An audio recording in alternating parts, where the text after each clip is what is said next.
Allô? Donc, si vous êtes là, c'est que vous venez de voir ma vidéo sur la deuxième loi de Newton et le diagramme des corps libres. Si ce n'est pas le cas, arrêtez cette vidéo, allez la voir, revenez sur cette vidéo. On va parler de la force gravitationnelle. Comme vous le savez, c'est la force d'attraction exercée par la Terre sur tous les objets ayant une masse. La deuxième loi de Newton, c'est F est égal à ma. Eh bien, ici, la force gravitationnelle, ça va être F est égal à m fois g. Donc, où F, la force gravitationnelle, m, la masse de l'objet, et g, eh bien, c'est notre accélération gravitationnelle, qui est, je le rappelle, de, oui, exact, moins 9,8 mètres par seconde carrée. Ouais, je suis d'accord avec vous, c'est facile, on a déjà fini la vidéo. Non, parce que Newton a démontré qu'on ne savait pas tout, en fait, sur la gravitation.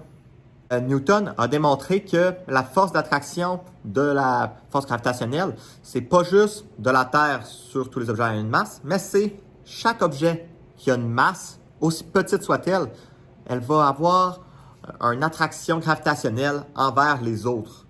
Par exemple, ton lit le matin, il t'attire. C'est peut-être pour ça que tu as de la difficulté à te lever. Par contre, avant de sortir ça à ta mère, on va mettre de quoi au clair. Plus l'objet est gros, plus sa force gravitationnelle va être grande. Par conséquent, si on prend un lit, la force gravitationnelle qui va s'exercer sur toi est environ de 7 fois 10 à la moins 8 newtons. Donc, quasi nul. Désolé. C'est pourquoi, en dehors de la force gravitationnelle exercée par la Terre, eh bien, on va négliger toutes les forces d'attraction entre les objets.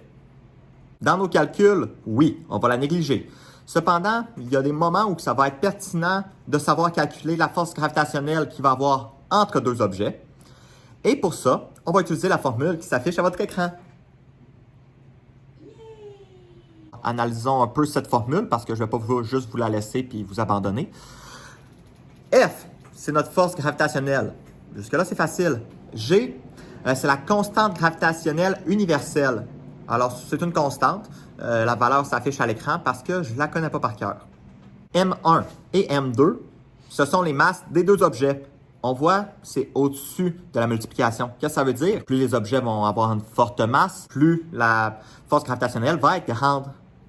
Ensuite, on va diviser tout ça par la distance, donc D, au carré. Qu'est-ce que ça veut dire, ça? C'est que plus deux objets vont être éloignés, moins la force gravitationnelle va être grande. Par exemple, la force gravitationnelle entre moi et un Australien va être infiniment petite, surtout comparativement à la force gravitationnelle entre moi et ma bouteille d'eau.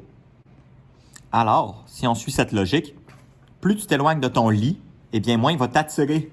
Alors, si tu veux te lever rapidement, cours loin de ton lit le plus vite possible. C'est scientifiquement prouvé. Ah, et rappelez-vous, en physique, on parle de masse et non pas de poids. C'est deux concepts totalement différents. Mais qu'est-ce que le poids? Le poids, c'est la force gravitationnelle exercée par la Terre sur un objet. Par conséquent, si on prend un objet de 1 kg de masse, eh bien, on va le multiplier par notre constante G, 9,8 mètres par seconde carrée, ce qui nous donne un poids de 9,8 newtons. La prochaine fois que ta tante Agathe va te demander quel est ton poids, eh bien, au lieu de lui répondre « Ouais, je pèse 70 kg », multiplie ta masse par G et tu vas pouvoir lui donner ton poids en newtons. D'après moi, elle va rien comprendre, mais ça va être drôle. Ne vous faites pas avoir, s'il vous plaît. Parlez de masse et pas de poids. C'est tout pour la force gravitationnelle. Alors, on se voit la semaine prochaine avec une nouvelle capsule sur la force normale. À plus!